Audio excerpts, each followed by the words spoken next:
I used to be a drunk, borderline homeless, open mic comedian, and now I have no unhealthy vices, and I'm super happy. If you guys watched the other video, I appreciate that. It's on the same channel. This is a more in-depth version of what I already talked about. I really like the comments that you guys left, and so I just wanted to go more in depth in it. And if this is your first time, and if you didn't watch that, don't even worry about it. I'm going to cover all the same stuff here. Cut to, I'm 21 years old. I am outside of my apartment. I'm on the patio. It's not a patio, it's more like a outdoor sort of hallway. I puked in my neighbor's plant. Earlier that day, I puked on the dance floor at the bar I used to work at. This apartment, there was like 4 comedians living in a 1-bedroom apartment. My rent was like $350 a month, and I slept on a bunk bed with my friend. The bunk bed was in the dining room. I was like borderline homeless, complete debauchery. And that was actually a step up from what my living situation a few months before that, which was just couch surfing. And like, which is basically almost homeless. I had no car, I was just couch surfing. And like other open mic comedians and stuff. I remember I had these shoes, these $17 H&M shoes. It was like the cheapest pair of shoes you could humanly get. The sole was like this thin. It was more like, they were almost like slippers, and I had worn them down to the point where there was like almost nothing left in the sole. Like it wasn't holes in it, but if I stepped in any amount of water, it would soak it up. Like I remember I was in a bathroom and there was like a piss puddle on the ground. I stepped in that piss puddle and like my shoe would like soak it up. My toes would be wet from someone else's fucking piss on my toes. And I kept those shoes for like a month and it was just crazy, right? And I was kind of fat. I was out of shape. I had never even questioned anything I put in my body. Like my whole life was just consuming. I was just a consumer. Like eat I would eat food every night. If I wasn't drinking, I was just eating ice cream. I was just like my mouth was just like a bottomless pit for anything that would kind of numb me out and take me. I was so out of touch with my emotions that I didn't even realize. I had no clue why I was behaving the way I was behaving, why my life looked this way. When I was 18 years old, I wanted to fight in the UFC. I trained MMA every day. I just finished high school. I had a job. I never drank really, occasionally a couple of beers here and there. And like I was very dialed in on my life. And so when I stopped doing that, I traveled, started picking up smoking, and my drinking got progressively worse. And a lot of alcoholics say that when you drink past a certain point, there's like an invisible line that you cross. And it's like with all addictions, you indulge in an addiction and you eventually step over this invisible line that no one tells you about. And when you step over that line, you are addicted. Like you're kind of fucked once you cross that line. The one good thing I had going for me was I genuinely was pursuing my dreams of being a stand-up comedian. Like I was willing to be borderline homeless in the pursuit of those dreams, but I was just a fucking mess. My eating was shit. I was drinking a lot. I would sleep in till probably like 2, 3 p.m. every day. And it's not even because I was up so late. I had drank so much in my body and ate so much shitty food that my body needed like 12 hours of sleep just to process all this bullshit so I could barely function. I'd wake up and it was depressing, man. I heard someone say that you don't realize you have a problem until your life is getting worse faster than you can lower your standards. And that's typically that's what happens to people is they lower their standard. But if your life is getting worse faster than you can lower your standards, you have a problem. And funny or not, there's other alcoholics, there's other addicts, there's other people who had a worse problem than me because I did have high ambitions. So fortunately, I was able to get sober and turn it around at a young age. But that's the point I was at that point in my life. The idea of having a relationship was completely out of the question. It wasn't even a possibility. I don't think any self-respecting woman would have dated a guy that's sleeping on a bunk bed in a couch that's drinking every night. Like it just wasn't even a remote possibility. I was a door guy at the Comedy Store, which was kind of my college experience. Other people went to college. I never even considered that, but being a door guy was my college experience. I remember when I first started working there was this kind of initiation that was like, you got to do a shot of 151, like a 6-ounce shot of 151, which is like instantly gets you drunk and like gives you like almost alcohol poisoning.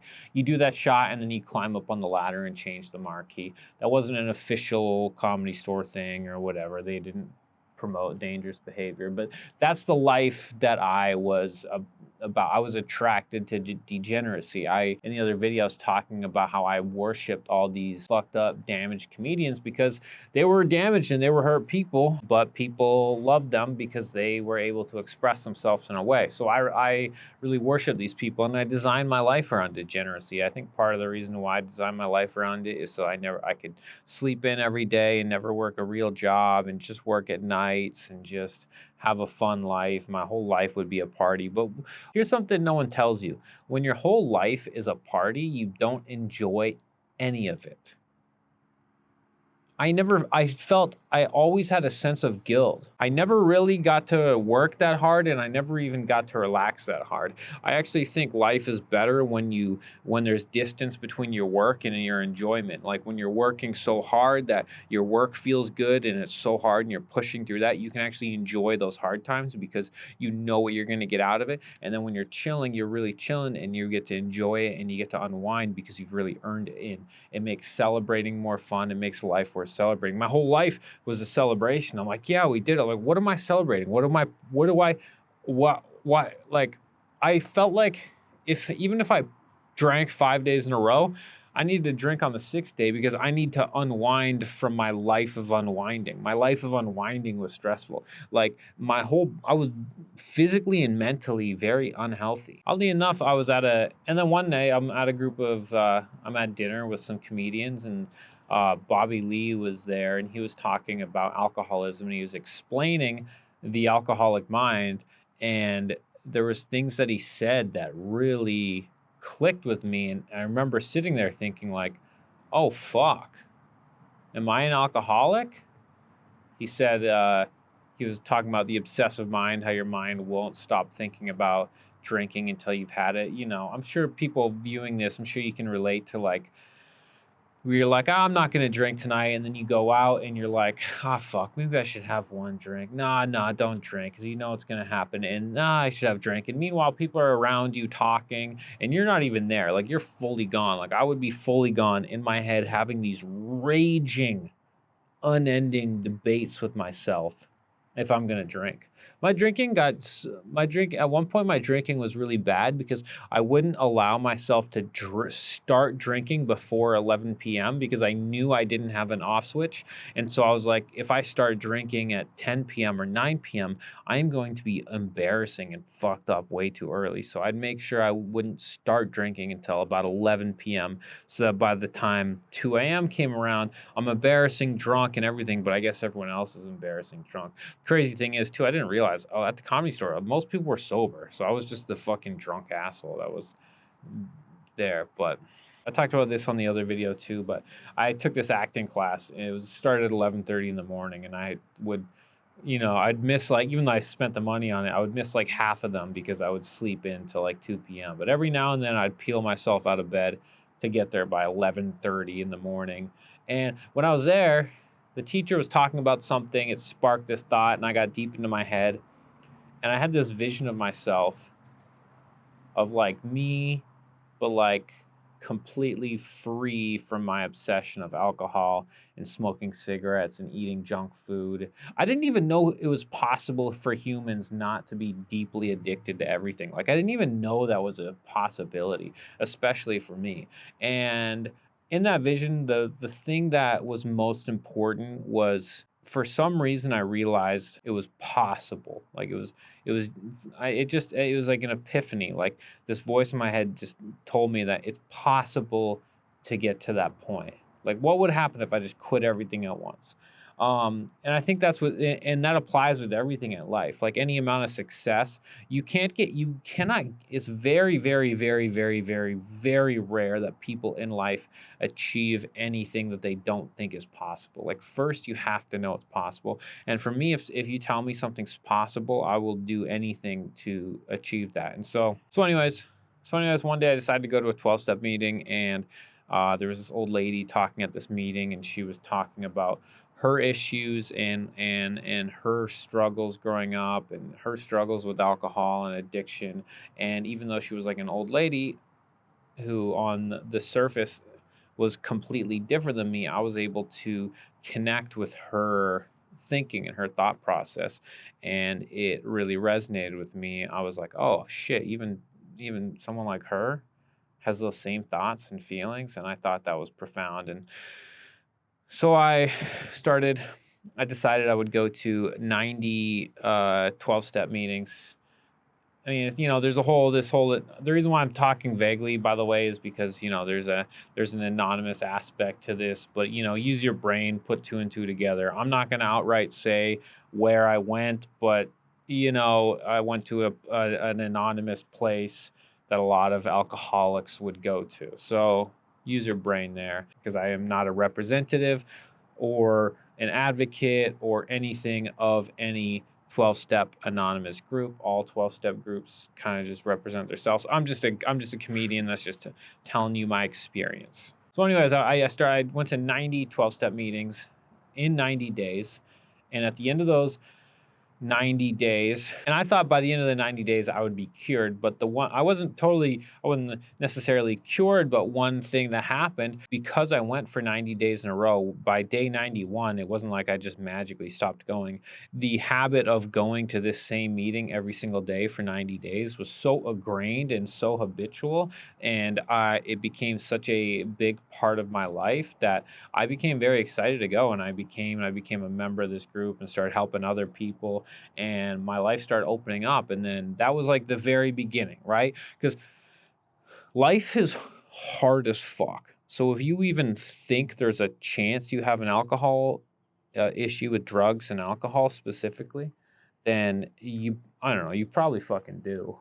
Getting sober was literally just the beginning of this journey that I'm still currently on. But if you want to do anything in life, life is hard. Life is already hard enough. And so if you have a problem with drugs and alcohol, you don't fucking, if you want to be a successful person, you don't stand a fucking chance if you have a problem with drugs and alcohol. And people say, "Oh no, look at this successful writer. Fucking Hemingway was a amazing writer and he had a alcohol addiction."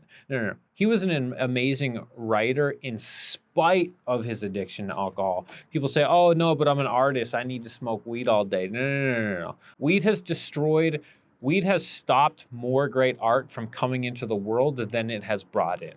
I'm saying that. I know that's a big claim, but I'm saying that. By the way, this whole video isn't about sobriety and drugs and alcohol. That's just the beginning of this journey. So anyways, I get sober, and now that I'm sober, I can start actually improving my life. Also, before I got sober, I was reading self-help books. I was practicing meditating. I would try meditation. I would try all these different things, and my life wasn't getting better. And of course, it's not getting better because any progress I was making, I was immediately destroying it with drugs and alcohol. Like a lot of things you want to do in life, that shit's just gonna fucking destroy it. So, anyways, I get sober, right? I'm sober. Things are going good. I start going to the gym again. The gym feels good. I start learning about health. I start learning about nutrition. I got the first nutrition book I got. It was the Tim Ferriss's 4-Hour Body. And I tried the slow carb diet, which was great for me. I'm vegetarian, and so it was really helpful. And then I got shredded. I got in really good shape, started gaining a little confidence. In my early 20s, I had no fucking confidence.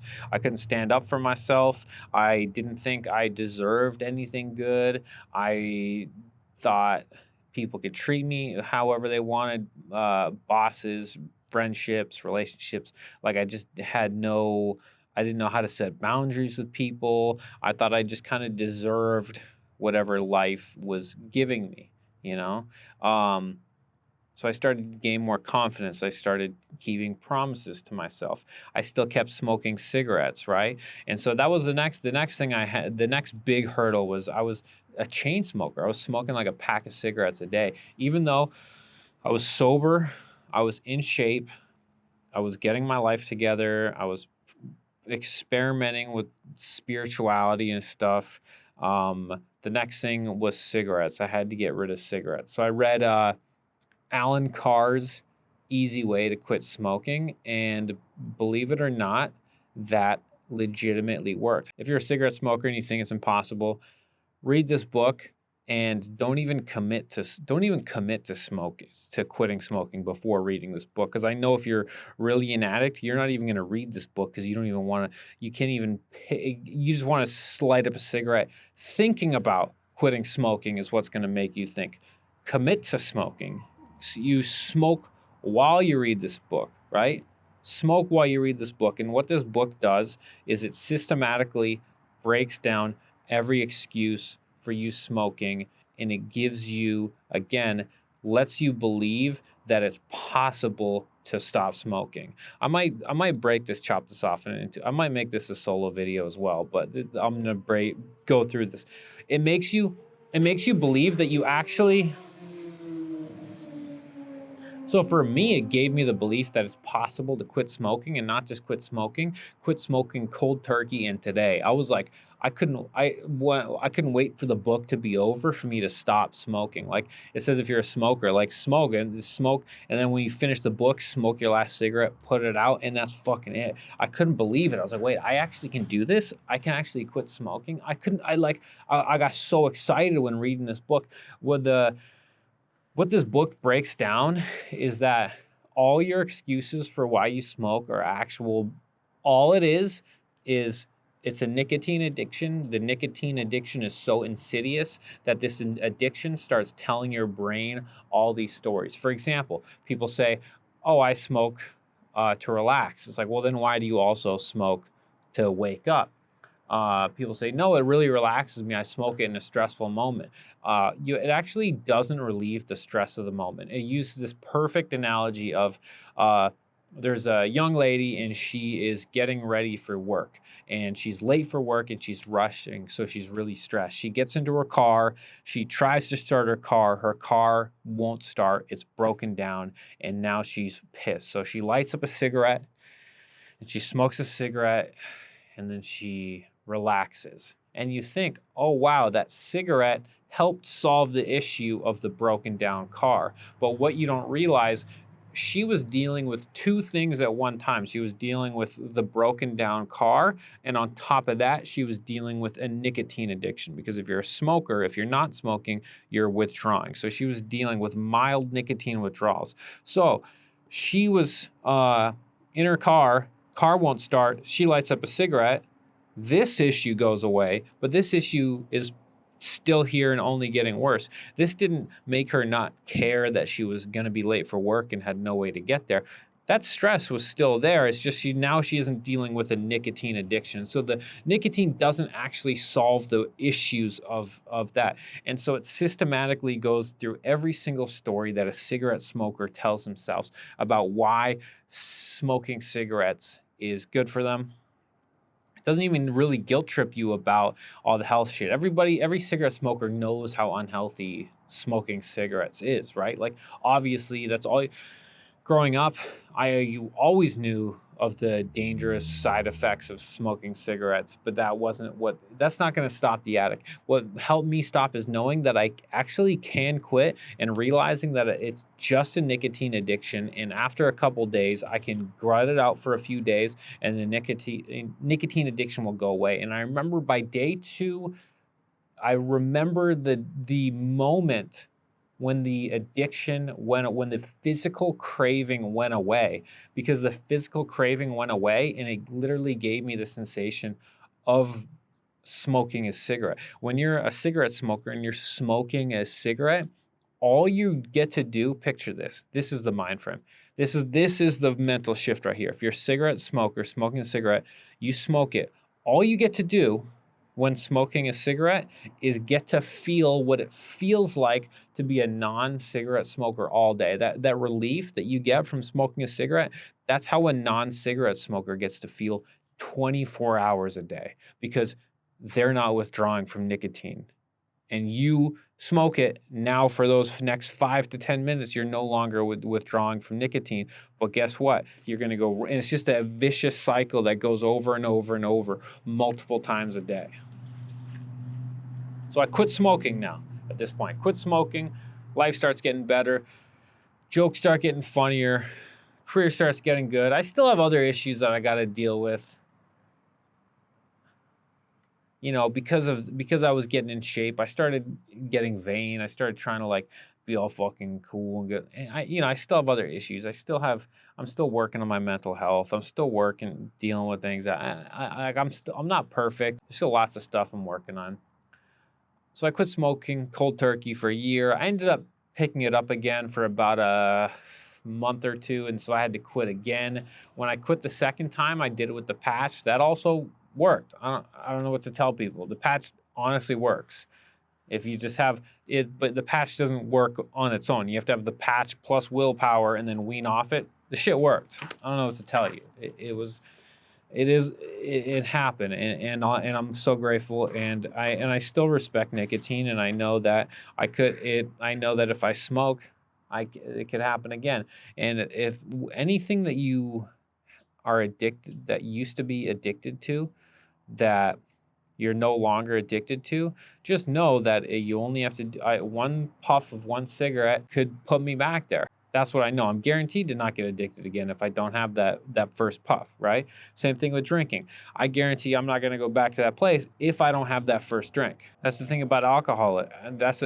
If I don't have that first drink. So I have to stay on top of all the stuff that I currently stay on top of. So I have to constantly work hard and grow and become a better person, so and be rigorously honest and do these things so I can be comfortable in my skin, so that obsessive voice doesn't turn on and that voice eventually drag me to having my first drink. And I could have that first drink and be over with it and stop drinking the next day, or that first drink could take me right back to sleeping on a bunk bed in a dining room with shoes that have holes in them, and these shoes literally gave me a fucking foot fungus. So that's what could happen if I have that first drink or that first cigarette. And so I'm always aware of that, and because I'm always aware of that, I always try and get as far away from that as possible, right? My goal now is to get as far away from that point as possible.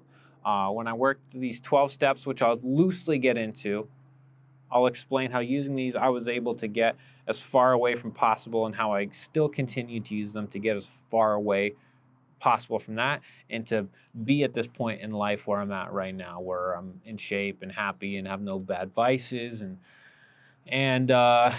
and things are really good. And I'll talk more about my life now. And it's hard to not sound like an arrogant douchebag when I talk about myself right now, but I fucking earned it. I worked really hard for this shit. So when I got sober, I had to reevaluate my relationship with God, with a relationship with power greater than myself. And growing up, I grew up on this off-grid religious Hare Krishna commune, and I grew up around all these nutty religious people. And when I became an adult, and I was completely independent, I lost connection to that community, and for the most part, and I had a big resentment towards it, and I just became a typical young college-age atheist kind of guy. And oddly enough, when I was in my sort of atheist period of my life, was actually when life was kind of worse. When I got sober, part of it was reevaluating my relationship with God, and the first little thing that kind of cracked that door open was when it came to my belief in God, was I tried so hard on my own to get sober. I did everything. I read books, I meditated, I would count days, I would do everything. And it wasn't until I went to a meeting, connected with a group of people, and said a prayer that this insane obsession to drink was lifted from me. And I know that sounds insane, but like, I feel like that wasn't me. It was like, it felt like a power greater than myself lifted from me. And even if that's not true, this frame of thinking to me, I have found to, and if you want to argue that, whatever, that's fine, but at the least accept that this frame of thinking is the most beneficial frame to exist in. So I believe that a power greater than myself lifted this obsession from me, because I couldn't do it on my own. I couldn't do it on my own. So something greater than myself did that to me. And I thought, wow, like, holy shit, this is the closest thing to a clear example of something greater than me restoring me to sanity. And that was the first step. And so I continued to, I thought, well, let's see how far down this rabbit hole I can go. And I feel like in order to, and I felt like that was a gift. Now everything else I have to earn, and that's okay. Like if that's all God ever did for me, I would be if that is all God ever did for me my entire life, I would be okay with that. And so then I did these 12 steps, and I did this searching and fearless moral inventory, and I learned a lot about myself and my character defects, and I still to this day work to correct those things, and I learn more things about myself, and I'm constantly trying to uncover and discard aspects of myself and become a better person. I made amends to all people I had harmed. I literally like went to the fucking corners. Like I like apologized to people. And if you're watching this and you're like, hey, this motherfucker owes me an apology, hit me up. I don't know what to tell you. I was thorough about it. I literally went to the corner store that I used to shoplift from when I was in elementary school. There was two corner stores, and I paid back, and the other guy refused to take my money. He was this old Japanese guy, and I'm like, hey, I don't know if you remember me. I used to come here a lot when I was a kid. He's like, oh yeah, I remember you, and I was like, well, I used to steal from here when I was a kid, and I know this sounds crazy. I'd like to pay it back. And then he goes, no, you a man now. No, you keep your money. You a man now. And I kept trying to give him the money, he wouldn't take it, but I don't know, it felt good. And so little actions like that made me and make me feel more comfortable in my own skin. And so believe it or not, the thing that kind of changed my life financially was actually making my financial amends. So I decided that I would, pay back people I had stolen from. I had credit card debts, and so I had to pay those back. And I thought to myself, how is it possible that, like, reminding people in the past that I owe them money and paying them back and paying off my credit cards when I could just fucking let that run in collections? How is me just becoming poorer? How is this going to make my life better? I couldn't actually see at the moment. I couldn't actually see the practical value in it, right? But then I decided to have blind faith, and I would just trust that this is going to work out. So I decided I would intensely and intently work on paying everybody back, right? And so in order for me to pay everybody back and to make it the least painful possible, I needed to make as much money as I could in a short amount of time and just pay it off before I could think about it or second guess myself, right? So I started picking up every shift at the Comedy Store. I started working my fucking ass off. One thing you got to realize is once that making money thing is shifted, I realized I'm like, oh, I could actually make money. So that completely changed my relationship to money also. So and it's not like I'm just gonna pay it off and then stop making money. I paid it off, and then I kept earning, right? So then I had no debts, and then I had a savings, and then COVID happened. The world shut down. And thank God I had done that. So that means I had money saved up for when the world shut down. I was able to get by, and I didn't have to worry about it. And the reason why I didn't have to worry about my financial situation when COVID happened was because I had made these financial amends, and I had this little bit of money left over. And that's what I used to start my business, Melrose Podcast. I had a little bit of money stashed away. Me and Ari, we started the business during COVID, and then that business it's taking off. We have a location in LA, we have a location in New York, and it's doing great. And that has helped me make money to fund my comedy adventures. And I'm super excited for the future what that company holds, right? And so because I decided to do these things, now my life is getting better. So there's so many levels to how far I can go with this. And the pattern has been clear to me so far that the more honest I live, the more thoroughly I stick to these principles, the more diligent I am, the better my life gets. And anytime I try and go away from that or take shortcuts or not be rigorously honest, it always takes me away from that. It's like I saw this Jordan Peterson video talking about how, like, when you lie, you can only bend the universe so far before it snaps back at you.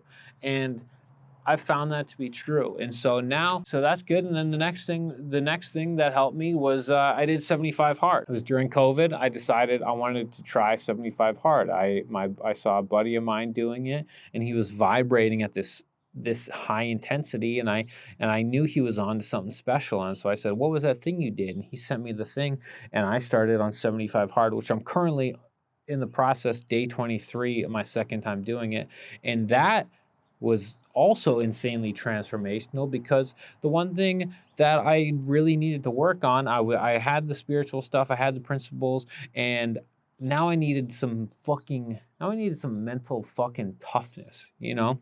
Now I really want to take things to the next level. I need to develop mental strength. And so this process of doing 2 workouts a day, 7 days a week, drinking a gallon of water a day, reading 10 pages, taking a progress picture, no cheat meals, no alcohol, like nothing, and doing that every single day for 75 days straight. The first time I did it, gave me another massive leap in my life, financially, professionally, with my relationships, with everything. It helped me out. And now I'm doing this for the second time, and gave me another leap.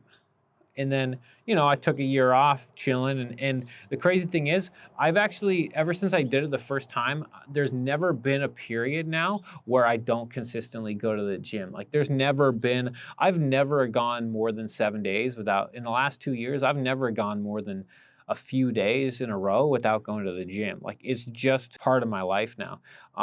And in the process of doing it, I just learned so much about myself. I'm really in touch with like my inner voice, the bitch voice, the boss voice, everything that's going on in my head. Like, I'm really honest with myself now, and I have momentum, and I understand momentum is really important. So now I'm doing it for the second time, and let me tell you how my life is going right now. I am vibrating so fucking high right now.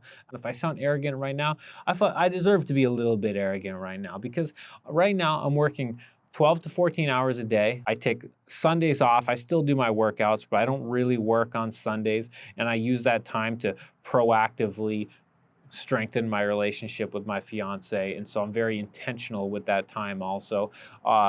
So I work 14 hours a day, 6 days a week, usually from 9 a.m. to 1 a.m. I am only taking time off from work to go to the gyms, which is basically work. I have like every project that I've wanted to do forever. I'm like just knocking them all out. I'm posting videos like this every day. I am I'm making more money. Everything in my life is just fucking awesome right now. I'm playing pickleball. I have an amazing relationship. My fiance is a reflection of who I am, because she's an incredible person. I am working on getting married. My outward life is, and I really had this big shift like a couple months ago, but my internally, I just became like a fucking maniac, and I love it. I'm happy. I'm super happy. That's the crazy thing. You'd think that working hard would make me miserable. No, it's making me super happy. I live right here. This is my backyard right now. It's fucking amazing, and it's in San Diego, and everything is fucking awesome, man. And I'm pretty soon my outward reality is going to start reflecting my inward reality. And it's funny, like when I bump into people, acquaintances and stuff, they're always like, hey, how's it going? And I'm like, shit's fucking amazing. And they think like, oh wow, like, are you getting like, is some amazing thing is happening? I can't even fully explain to them how my life is, how incredible my life is, because like outwardly nothing has fully shifted in a dramatic way, but inwardly I'm the most successful I've ever been. Like, I'm fully dialed in, and I'm excited, and I'm fucking happy, and things are good. And so keep watching videos like this, because I'm gonna keep posting about what's going on, and you can follow my progress. If if you're struggling in life, reach out. I'm not trying to like sell some shit to you. I'm a comedian. I like doing stuff like this, and I don't know. I just feel like sharing this part of myself with you guys. I did one video like this before, and you guys really liked it, so I wanted to go more in depth on this.